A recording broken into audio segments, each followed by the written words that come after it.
Pressure volume loops are graphs where the pressure inside the left ventricle is on the y-axis and the volume of the left ventricle is on the x-axis.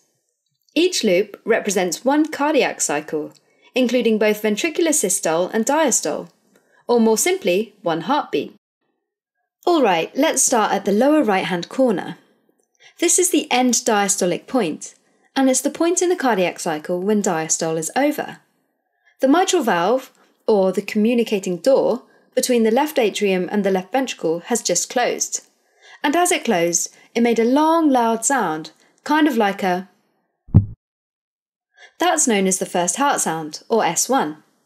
So at this point, the left ventricle is filled with a maximum volume of blood, known as the end diastolic volume, which is normally about 120 millilitres. You can imagine the ventricle as a relaxed sac of muscle that's full of blood, so the pressure is low. After that, the left ventricle contracts, and that marks the beginning of systole. This makes the pressure shoot up, but since both mitral and aortic valves are closed, blood can neither enter nor leave the ventricle, so the volume doesn't change.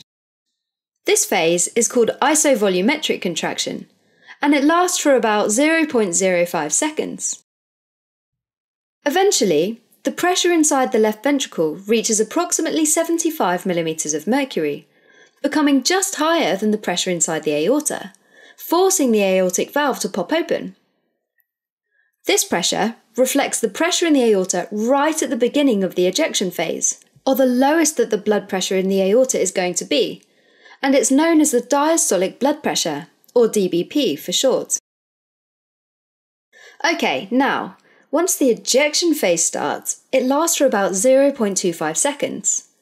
That's when blood is ejected out of the left ventricle and into the aorta, decreasing left ventricular volume. The left ventricle continues to contract, so ventricular pressure keeps rising further. Meanwhile, blood is rushing through the aorta, so its pressure increases as well. In fact, during this phase, left ventricular and aortic pressures are essentially equal. This goes on until they reach a peak of about 120 millimeters of mercury, known as systolic blood pressure, or SBP, before finally starting to come down again. The difference between systolic and diastolic blood pressures, in this case 120 minus 75, equals 45 millimeters of mercury, and this is called pulse pressure, because it reflects the throbbing pulsation felt in an artery during systole. Eventually, aortic pressure exceeds the pressure within the left ventricle, so the aortic valve snaps shut.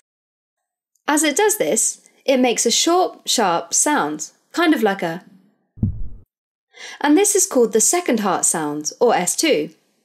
So, this marks the end of the systolic period, also known as end systolic point. At this point, the volume inside the left ventricle, known as the end systolic volume, is normally about 50 millilitres. If we calculate the difference between the end diastolic volume and the end systolic volume, we'll get the stroke volume, which is the volume of blood the left ventricle ejects, or simply squeezes away, on every heartbeat or stroke during this ejection period. In this case, 120 minus 50 is a stroke volume of 70 millilitres. Stroke volume is a useful measurement, but it can vary based on the size of the person's heart.